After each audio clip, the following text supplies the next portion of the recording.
तो जनाब ख़बर यह है कि अब जो साद हुसैन रिजवी के बारे में जो एक कंट्रोवर्सी बन चुकी है और उन पर जो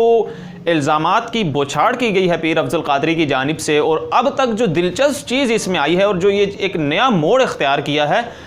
वो हैरान कुन ये बात है। और लोग भी इस सूरत हाल से काफ़ी परेशान हैं कि साद हुसैन रिजवी या तहरीक लब्बैक के तर्जमान की तरफ से कोई तरदीद सामने नहीं आई, और इंतज़ार ये किया जा रहा था कि शायद पीर अफजल कादरी इस सारी जो उन्होंने बयान दिया उस पर अपोलोजाइज़ करेंगे। लेकिन जो सूरत हाल देखने को मिली वो इसके बिल्कुल बरक्स मिली। अब उन्होंने मज़ीद इल्ज़ामात लगाते हुए कहा कि वो अपने बयान पर कायम हैं और उन्होंने पूरे होशो हवास में ये बयान दिया है इस शख्स के बारे में, और उनके पास इसके सबूत भी हैं। और एक उन्होंने बड़ा चैलेंज ये करते हुए कहा है कि अगर मैंने जो ये इल्ज़ामात लगाए हैं, और मैं आपको ये भी पहले बता दूं,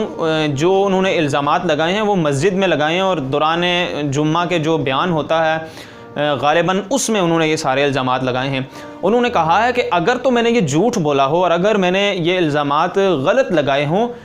तो साद हुसैन रिजवी इसकी मुझे तरदीद कर दें। और जो मैंने उनको चैलेंज किया है कि अगर उन्होंने ये मामलात सारे जो मैंने इल्ज़ाम लगाए हैं वो बेबुनियाद हैं तो वो उलमा में बैठकर इसका मुझे सबूत दे दें। यहाँ से टेक्निकल पॉइंट्स उठता है और यहाँ से ये टेक्निकली लिहाज से ये जो इल्ज़ामात हैं वो बहुत ज़्यादा ठोस हैं। क्योंकि अगर तो एक देखें, एक शख्स एक इल्ज़ाम लगाता है किसी पर, जो विक्टिम है उसकी तरफ से फ़ौरन जो है वो आपको तरदीद आ जाती है, वो अपनी एक सफाई देता है। ये एक असूली जो ज़ाब्ता अखलाक है और इस चीज़ की हमेशा से तलक़ीन की जाती रही है और इसकी मसाले भी हैं। क्योंकि इंडिविजुअली बुनियाद पर अगर किसी पे इल्ज़ाम लगाया जाए तो वो शायद शख्स का जी मैं इसकी जवाब देने के लिए इसको अहमियत नहीं देता, मैं नहीं देना चाहता, वो तो चलता है। लेकिन आप एक बहुत बड़ी जमात के सरबराह हों और हज़ारों लोगों का ताल्लुक़ आपसे जज्बाती रिश्ता हो और इस सारी सिचुएशन पर आप इतने संगीन नौयत के इल्ज़ामात लगें और आप खामोश हों, तो कहीं ना कहीं ये तासुर ज़रूर जाता है कि शायद इन इल्ज़ामात पर जो ये इल्ज़ामात लगाए गए हैं पीर अफजल कादरी की जानिब से, इनमें कोई ना कोई शायद हक़ाइक़ और कोई ना कोई सच्चाई शायद ज़रूर होगी। मैं शायद इसलिए कह रहा हूँ क्योंकि जब तक अब इंतज़ार यही करना है, 2 दिन से ज़्यादा टाइम गुजर चुका है लेकिन कोई तरदीद सामने नहीं आई और कोई ठोस जो लाए अमल है और इस इल्ज़ामात को जो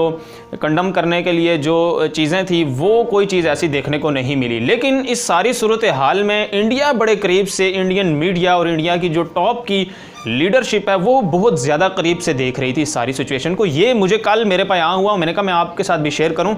हुआ ये कि जब इस सारी सूरत हाल में ख़ादम हुसैन रिजवी साहब के जनाजे के बाद से जब इंडियन मीडिया ख़ास तौर पर उनको टारगेट दिए गए कि आपने इस टारगेट तक इस सारी सिचुएशन को सेट करना है और लोगों को इस तरह गुमराह करना है,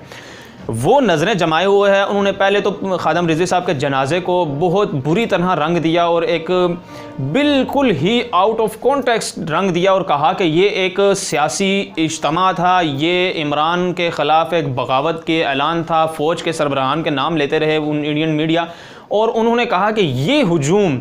अब पाकिस्तान में आग लगाने के लिए काफ़ी है। और इसके साथ साथ वो आपने देखा होगा जनरल गौरव और ये जिस तरह के जो इनके इंडियन रिटायर्ड जनरल हैं वो किस तरह खुलेआम बात करते रहे हैं मज़हब की बुनियाद पर पाकिस्तान को तोड़ने के लिए। सरेआम वो इंटरव्यू देते रहे हैं और कहते रहे हैं कि जो पाकिस्तान में मजहबी बुनियाद पर जो फ़िरका वारियत के लोग हैं उनमें आप कुछ बजट रखें कई करोड़ का, उनमें आप उनको कुछ रुपए दें, कुछ पैसे दें और अपनी अपनी टीम सेट करें और उनको कहें कि आप जो है दूसरे फ़िरक़े वालों को गाली दे दें, उनको बारे में उनको किसी भी तरह शरई शिकों से ये साबित कर दें कि वो काफिर हैं, वो वाजिबुल क़त्ल हैं या वो वाजिब जहन्नुम में जाने के लिए वाजिब हैं। ये प्लानिंग चल रही है, ये इतनी बड़ी नौयत की प्लानिंग है और उनको ये एक प्लान दिया जा रहा है अपने लोगों को और इस पर इंडिया हमेशा से काम ज़रूर करता आया है। अब भी उन्होंने पहले तो ये कहा कि ये बगावत का ऐलान है, बगावत फैल गई है पूरी तरफ और लाहौर इस टाइम मुकम्मल तौर पर जाम है, इस्लामाबाद में टांगें कांप रही हैं।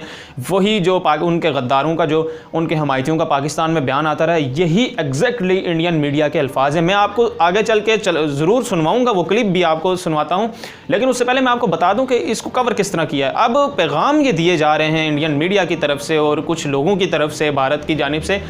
कि साद हुसैन रिजवी जो हैं वो उनको अपनी कैपेबिलिटी शो करने के लिए कुछ ऐसा ज़रूर करना है जो ख़दशा ज़ाहिर किया जा रहा था, जो एजेंसियां भी ये चीज़ बता चुकी थी, और एक आवाम की तरफ से भी जो रद्द अमल था वो किसी सूरत भी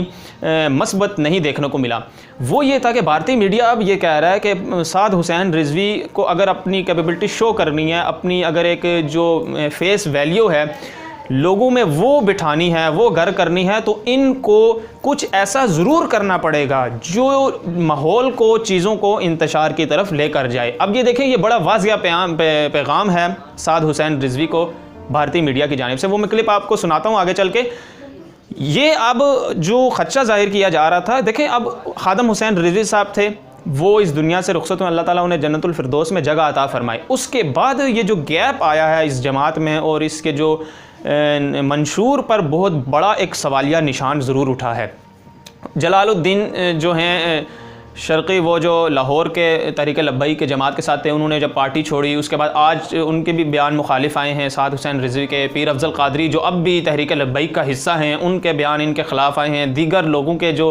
तहरीक लब्बैक के जो करीब से जो लोग थे उनकी तरफ से भी ये मस्बत पहलू नहीं आया, क्योंकि इसमें उनकी तरफ से जो पॉइंट उठाया गया वो ये है कि ये मरूसी सियासत को जो है इन्होंने एक दफ़ा फिर जन्म दिया है, इसलिए हम इनके साथ किसी सूरत भी खड़े होने के लिए तैयार नहीं हैं। और वहीं पर कुछ लोग ऐसे भी हैं जो इस चीज़ को एक्सेप्ट भी कर रहे हैं और इस चीज़ को मान रहे हैं कि चलें जो है जमात टूटने से बची है, क्योंकि होता यह है कि बाहर के एक इंसान को तस्लीम करना थोड़ा मुश्किल होता है, उसी घर के कोई फ़र्द हो उसको तस्लीम करना आसान होता है, क्योंकि वो एक जज्बाती रिश्ता उस घर से, उसके सरबराह से जुड़ा होता है। लेकिन अब सवाल आने वाले दिनों में ये उठता है और ये बड़ा बेहतरीन और बहुत ज़्यादा अहमियत का हामिल सवाल है। वो यही है कि साद हुसैन रिजवी आने वाले दिनों में क्या कुछ ऐसा करते हैं, वो क्या करते हैं जिस पर उन पर जो है उनकी जो फेस वैल्यू है वो कायम रहे, क्योंकि अभी इस पर बहुत ज़्यादा नुकसान पहुंचा है। मुझे ये ख़दशा है और जो माहिरीन हैं उनका ये कहना है कि एक बहुत बड़ा इज्तिमा शायद मुनक्कद किया जाए और फिर जो चीज़ें हैं जो रवायत रही है गुज़िश्ता चंद बरसों से, जब इस तहरीक लब्बैक का जो वजूद आया था जिस बुनियाद पर, वो थी जो मुल्क में आपको पता होगा, याद होगा, एक कंट्रोवर्सी बनी थी, एक इंतशार वाली सूरत हाल बनी थी, अनारकी फैलाने की बैरूनी क़ुव्वतों से पूरी कोशिश की गई थी। ख़दशा ये ज़ाहिर किया जा रहा है कि अब भी जो सूरत हाल है, खुदा ना करे कि ऐसा हो, लेकिन सूरत हाल यही तरफ कह रही है और सूरत हाल जो बता रही है, माहौल बता रहा है, वो ये है कि शायद आने वाले दिनों में कोई ऐसा इज्तिमा ज़रूर किया जाए, चाहे वो फ्रांस पर ही किया जाए या कोई भी ऐसा बहाना ढूंढकर, ऐसा पॉइंट ढूंढकर उस पर लोगों को जमा किया जा सकता है जो इंतशार का बायस बन सकती है। ये क्लिप आप सुनें और आप इस चीज़ का अंदाज़ा लगाएं कि इंडियन मीडिया इस सारी कंट्रोवर्सी को कैसे देख रहा है और कैसे इसको ब्लो ऑफ कर रहा है। लेकिन अब नियाज़ी के पीछे उसी मौलाना का उत्तराधिकारी पड़ गया है। जी हाँ, पाकिस्तान में नए मौलवी की एंट्री हो गई है जिससे इमरान की कंट्री कभी भी जल सकती है। कैसे, जरा देखिए। ये पाकिस्तान की खुली बगावत है।